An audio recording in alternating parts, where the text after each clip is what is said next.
Welcome to the channel students. तो आज हम इस वीडियो में डिस्कस करने वाले हैं इंक्रीजिंग और डिक्रीजिंग फंक्शंस के बारे में। चैप्टर है हमारा applications of the derivatives, class 12th maths.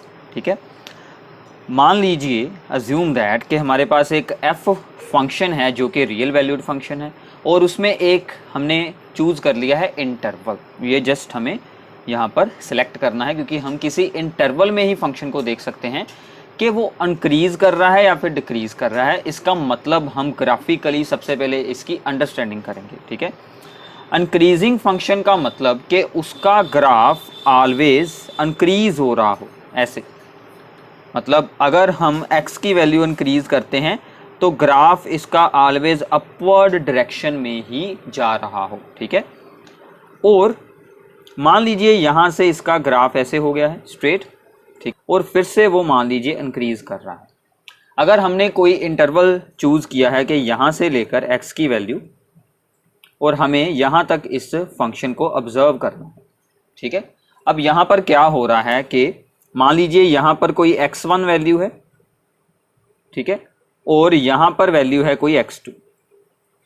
ठीक है, सिर्फ आपको इस चीज़ की अंडरस्टैंडिंग करनी है। ठीक है, सो फॉर ऑल को हम ऐसे शो करते हैं, for all x1 x2 in the interval i। ठीक है, मान लीजिए ये इंटरवल की के अंदर है values such that x1 is less than x2। हमने क्या चूज किया है, x1 की वैल्यू x2 से छोटी है तो फंक्शन की वैल्यू भी fx1 और fx2 पर क्या होगी। अब मान लीजिए यहां पर जो फंक्शन की वैल्यू है ये वाली fx1, ठीक है, और यहां पर जो फंक्शन की वैल्यू है वो वाली fx2, तो fx1 is also less then और इक्वल टू x2, क्योंकि यहां पर इक्वल टू होगी ना इस पूरी ग्राफ पर।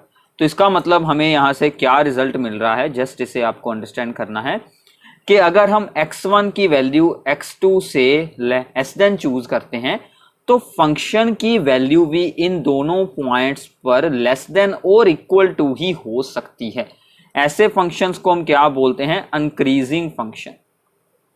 ठीक है, और अगर हम इसको डायरेक्ट याद रखना हो, x1 को इंक्रीज करेंगे तो फंक्शन भी इंक्रीज होगा। ठीक है, तो ये होते हैं इंक्रीजिंग फंक्शन। ठीक है, ओके। अगला पार्ट है हमारे पास स्ट्रिक्टली इंक्रीजिंग फंक्शन का। मान लीजिए कोई ग्राफ ऐसा है फंक्शन का, ये जो फंक्शन का ग्राफ है ये हमेशा इंक्रीज करता है, इक्वल टू का केस इसमें नहीं होता।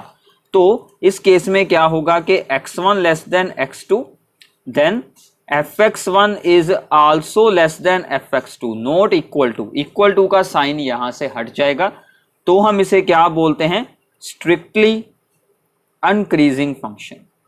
तो एक बात का आपको ध्यान रखना है, हर बार किसी ना किसी इंटरवल में ही पूछा जाएगा। ये हो गया स्ट्रिक्टली इंक्रीजिंग फंक्शन, ये हो गया इंक्रीजिंग फंक्शन। ग्राफ्स को आपको ध्यान से यहां से अंडरस्टैंड कर देना है।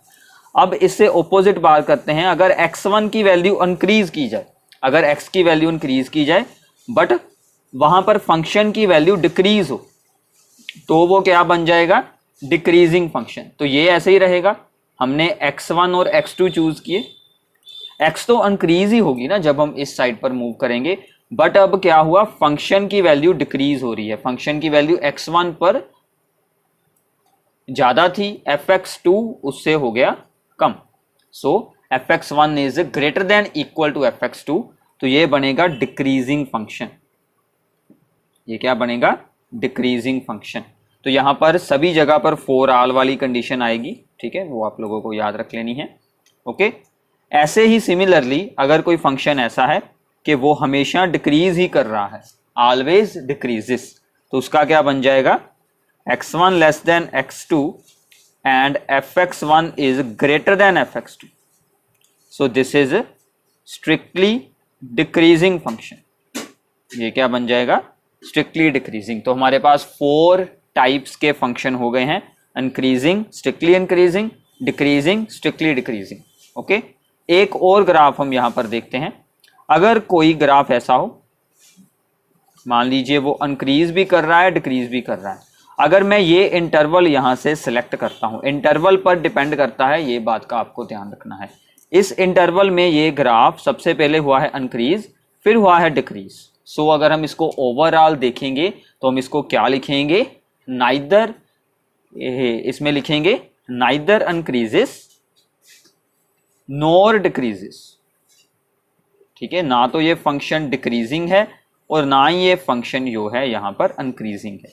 तो ऐसे भी फंक्शंस होते हैं। हम जब एक्सरसाइज की प्रॉब्लम्स करेंगे तो हमारा सब कुछ क्लियर हो जाएगा। अब देखिए, ये ग्राफिकली चीज करना और for all values in the interval पर ये कंडीशन को सेटिस्फाई करना काफी मुश्किल काम है। तो डेरिवेटिव क्या करता है, हमारी इस प्रॉब्लम को सोल्व करता है। वो हमें एक जनरल फॉर्मूला देता है जिसके साथ हम किसी भी इंटरवल में फंक्शन का इंक्रीजिंग और डिक्रीजिंग बिहेवियर को चेक कर सकते हैं। तो उसके लिए हमारे पास क्या फॉर्मूला है, क्या थ्योरम है, उसको आपने ध्यान से समझना है और हम इसी को एक्सरसाइज में यूज करने वाले हैं। ठीक है, तो हमें फॉर्मूला क्या कहता है कि अगर फंक्शन है continues on close interval, differentiable है ओपन इंटरवल में, ये कंडीशंस प्रूफ नहीं करनी है, ये ऑलवेज एप्लीकेबल होगी, सिर्फ वही स्टेटमेंट हमें दी जाती है। हमें क्या देखना है, just F is strictly increasing, इसको याद रख लेना अच्छे से, स्ट्रिक्टली इंक्रीजिंग। ठीक है, एफ हमारा होगा strictly increasing if derivative of the function, if derivative of the function is greater than 0, strictly increasing in close interval if, तो मेन कंडीशन क्या है, derivative of the function f dash x is greater than 0 for each x belongs to the interval. ये भी ध्यान रखना है। ठीक है, तो मेन कंडीशन हमारी क्या बनी है कि डेरिवेटिव होना चाहिए greater than 0 for strictly increasing. ठीक है, done. Now f is only increasing, no strictly increasing, then f dash x is greater than equal to 0, तो क्या बनेगा, इक्वल टू भी हो सकता है ग्रेटर। ठीक है, सेकंड और third, f is strictly decreasing if, इससे ऑपोजिट हो जाएगा, डेरिवेटिव लेस देन 0 हो जाए। ठीक है, मतलब क्या, डेरिवेटिव का आंसर जो है वो हमारा क्या आ जाए, नेगेटिव में आ जाए, यहां पर क्या है पॉजिटिव में आए।